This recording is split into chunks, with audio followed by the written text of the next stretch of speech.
रवि एकांत जंगल की हरी भरी पगडंडी पर अकेला चल रहा था। उसके चारों ओर की शांति में केवल पत्तियों की सरसराहट और उसके कदमों की ध्वनि थी। अचानक उसकी नजर एक अजीबोगरीब पेड़ पर पड़ी। ये पेड़ बाकी पेड़ों से अलग था।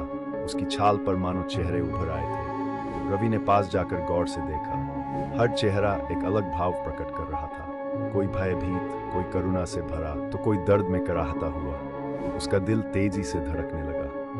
उसने अपने कैमरे से तस्वीरें खींचने का सोचा, पर जैसे ही उसने कैमरा निकाला, एक ठंडी हवा का झोंका आया और उसके कानों में फुसफुसाहट गूंज उठी।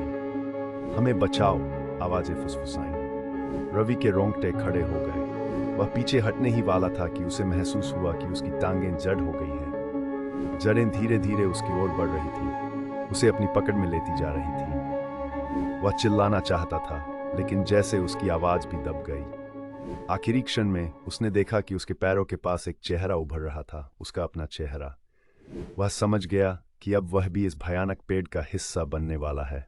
जंगल फिर से शांत हो गया, मानो कुछ हुआ ही न हो। रवि का कैमरा वहां पड़ा था, लेकिन अब उसे उठाने वाला कोई नहीं था। उसकी आंखों में भय और करुणा का एक नया चेहरा उभर आया, जो हमेशा के लिए उस पेड़ में कैद हो गया।